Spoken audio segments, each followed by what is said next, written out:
గుంటూరు జిల్లాలో బదిలీ విషయంలో తమకు అన్యాయం జరిగిందని ఎస్పీ కార్యాలయానికి సచివాలయ మహిళా పోలీసులు వెళ్లారు. జీవో ప్రకారం ఇవ్వకుండా, కౌన్సిలింగ్ చేయకుండా పోస్టింగులు చేశారని ఆవేదన వ్యక్తం చేశారు. ప్రస్తుతం తమ పిల్లల్ని పాఠశాలలో చేర్చుకున్నామని బదిలీల పేరుతో 100 కిలోమీటర్ల దూరం వేస్తే తమ పరిస్థితి ఏంటని ప్రశ్నించారు.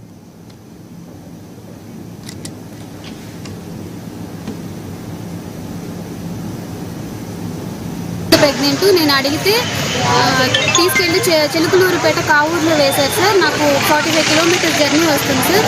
మా హస్బెండ్ ఇక్కడి నుంచి తుళ్ళూరు హైకోర్టులో వర్క్ చేస్తారు సార్. నన్ను ఇటు సైడు, మా హస్బెండ్ అటు సైడు వేశారు సార్. నేను అడిగిన ఆప్షన్స్లో నాకు ఒక్క ఆప్షన్ కూడా ఇవ్వలేదు. అర్బన్ అడిగాను సార్, గుంటూరు అర్బన్లోనే అడిగాను. డిపెండెంట్ పేరెంట్స్ ఉన్నారు సార్ ఇంటి దగ్గర, వాళ్ళకి హెల్త్ ఇష్యూస్ ఉన్నాయి, అందుకని గుంటూరులోనే ఉంటున్నాం. మా హస్బెండ్ అంత జర్నీ చేస్తుంది కూడా పేరెంట్స్ని చూసుకునే వాళ్ళు లేరు. నాకు గుంటూరు అర్బన్లోనే కావాలి sir. Urban to urban, ward to ward ట్రాన్స్ఫర్లు జరగాలి సార్. జరిగిన ట్రాన్స్ఫర్లన్నీ ట్రాన్స్పరెంట్గా జరగాలి. మన్నవ గ్రామంలో